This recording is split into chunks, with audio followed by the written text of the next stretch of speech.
Hello and welcome to Situation Positive. My name is Matt Cavallo and I'm here today with Brookanne Clark. Brookanne, welcome to the show. Thank you for having me. Glad to be here. Oh, and we're so thrilled to have you here. Before we get going, could you tell us a little bit about yourself? Okay. I was born in Dallas, Texas. My parents were both teachers and coaches. My mom did all the girls' sports. My dad did all the boys' sports. I'm the oldest of three children. I have two younger brothers, Tommy and Jeffrey.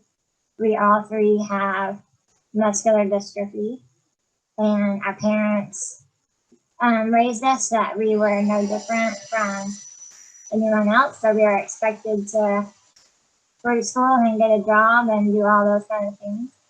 So I graduated from Texas A&M in 2004, and then I taught for a little while, and now I am helping a friend with her business. Go Aggies. I had one of my good friends went to Texas A&M, and he's always told me about the football games down there. He said it's one of the best schools you could ever go to. Oh, for sure. We still have season tickets. So. Oh, do you? Mm-hmm. So do you live, is that a far drive from your house? It's about like 3 hours, like 2 hours and 45 minutes, 3 hours. It's not bad. Oh, very cool. And so you came from a family of teachers and coaches, and then you got into teaching. So what did you teach? I taught second grade. Taught second grade? Mm-hmm. And so you did that for a few years, and now you're working with a friend on it was a dog training business, right? Yes, like she also went to A&M, and she has her own business. So I just help her with things that she needs done that she doesn't have time to do. So. Yeah, I have two dogs that need training. I got two little 1-year-old puppies. So they're handful. But I'm out here in Arizona. You're in the Dallas area, correct? Right. Yes. Yes. So you mentioned that both you and your brothers have muscular dystrophy. Is that correct? Mm-hmm. Yes. We have spinal muscular dystrophy. So it's one of the 40 different kinds. One of the 4 different kinds. 40. There's 40 different kinds. Oh, wow. I didn't know that. Wow. So there's 40 different kinds of muscular dystrophy. Mm-hmm. And you mentioned you're the oldest, correct? Yes, I'm the oldest. So does that kind of, do you have to be big sis to your little brothers? I do, but they're much smarter than me and way wiser than me, so it kind of evens out. Yeah. Now, I think growing up with muscular dystrophy and having parents who are teachers and parents who are coaches, did that help you assimilate to life despite having the challenges that come with muscular dystrophy? I think absolutely, because my parents being coaches, like they kind of have this no excuses mentality and just figure out a way to do it. I remember when my mom said that she put me, it was time for me to be enrolled in elementary school. And so she took me up there to enroll me in kindergarten. And they told her, oh, she's going to have to go to this school. And my mom was like, no, she's not, because she is fine. Her muscles don't work, but her brain is still fine. And so she convinced them, or actually told them, that she was dropping me off on the first day, whether they liked it or not. And so then my kindergarten teacher said she was like the meanest parent she ever met. So she told them, like I was to do everything on my own, like pushed me until I was in tears maybe or whatever. But if I needed to figure out how to do things on my own. And so I was never allowed to use it as an excuse not to do something. So, And do you it feel sounds, that turned you into the person you are today? oh, definitely, definitely. Because I hear you're quite the caregiver. I think I am. I was also raised, in a Christian home, put others before yourself. And I don't know, like, I love helping people. And I know that I need a lot of help just to live my normal daily life. And so I always want to make sure that I'm helping you just as much as you're helping me, because I really appreciate all the help that I get. And I love giving back to people too. I think it's just in my nature everyone calls me like the mother hen. So. It's very inspiring. And, one question that I had was, you mentioned that there are 40 different types of muscular dystrophy. Just from a real high level, if you had to explain muscular dystrophy to somebody else, how would you explain it? It's a neurological disease. So it's basically, your brain sends a signal to lift your arm up or move your leg or whatever. And that message just doesn't get all the way down to my muscles. So my brain is fine. It's just my muscles. It takes 3 days for a muscle to die, no matter whether you have a disease or not. Hmm. So if you're not actively moving or doing something, your muscles are going to get weaker and they are going to atrophy. And so it's just this slow progression of getting weaker and weaker and weaker and weaker.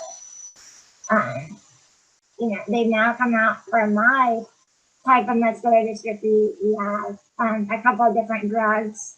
I'm on Evrysdi. It basically slows the progression down. So I may not get stronger. Like, that's not their, it's not their objective, I guess. If the objective is to just slow the progress.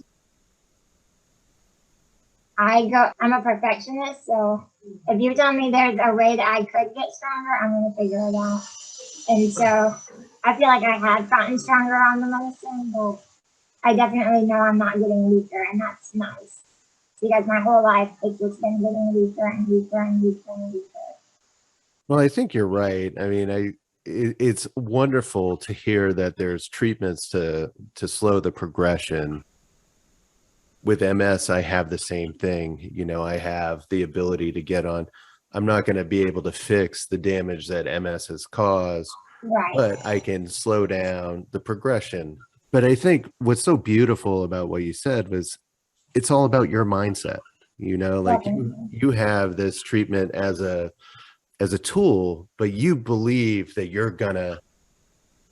positive. You believe that you can get better results. So I love that. I love hearing that, you're taking all the resources available, but you're doing more with it. Yeah. I think that goes back to my parents' coaching background. It's just keep fighting for what you want. And my mom died 10 years ago from a brain tumor. And then, like, 2 years, almost to the day of her anniversary, we got word that there's this drug that's going to stop the progression. Wow. And I was like, okay, this is a sign. And I'm sorry about your loss. One of your brothers also passed away. Is that correct? Yeah, he died from the flu, which was just probably complications from the muscular dystrophy and just not being able to, regain his strength fast enough. So he passed away from the flu a year after my mom had passed away. Oh, wow. Yeah. So you've had a lot of tragedy.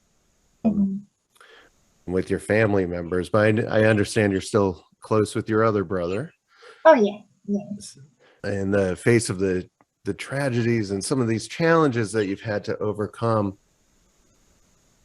how do you take all of that and turn it positive? I think it starts with my faith, first of all. Like, I know that God has given, I joke a lot. Like, I joke about my disability a lot. I don't take myself too seriously. Like, I'm very competitive and stuff like that. And so I always joke that I feel like God put me in a wheelchair because I needed like this permanent timeout. But I still think that's just like my faith knows that I know that there's a bigger purpose and a bigger reason. And, you know, that this is my purpose, and I'm here to educate and help people. My mom always was going to the hospitals and talking to parents of babies who are born with SMA, and, you know, helping them know that it's not a death sentence. It's not, your life's not over because you have this child that isn't going to fulfill all these dreams you had as a parent. You can still have a normal life. And I think, you know, that really helped.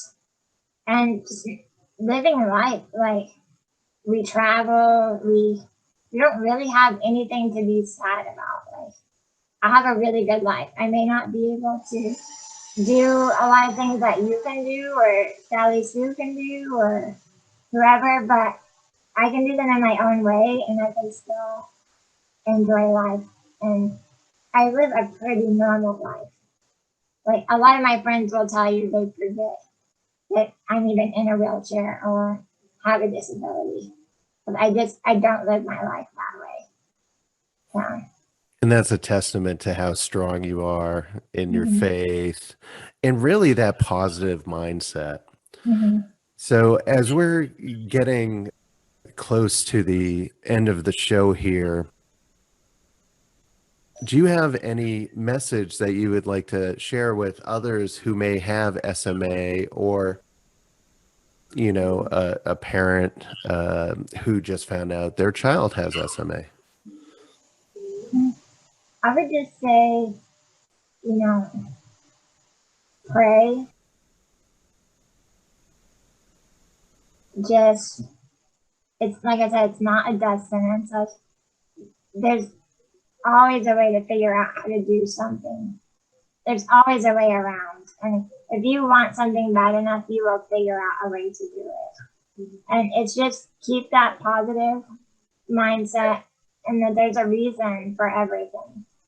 And try to figure out what that reason is, and just go for your dreams. Don't let anything stop you.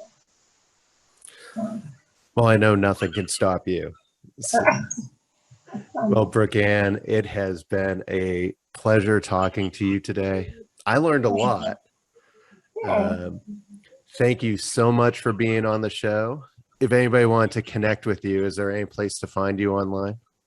I am on Instagram. My name is Brookanne C.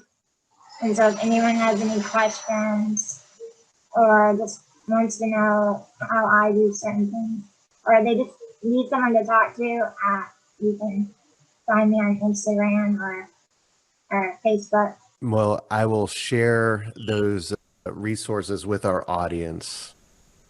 Thank you again, Brookanne, for coming on our show today. On behalf of Brookanne Clark, I'm Matt Cavallo. This has been Situation Positive. Stay positive, everybody.